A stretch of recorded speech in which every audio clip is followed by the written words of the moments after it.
Hi! In front of me is Oppo A53s, and today I would like to show you how you can change the food apps on this device. Firstly, access Play Store and download your new default app. In my case it will be browser, so I will go with Opera Mini.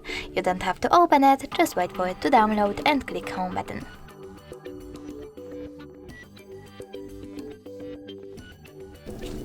Now access device settings, scroll down and choose App Management.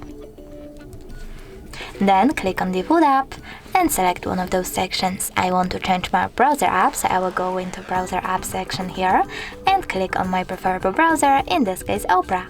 Now when I go back, I can see that my default app has changed. Thanks so much for watching. If you enjoyed this video, leave a like, comment and subscribe. Bye!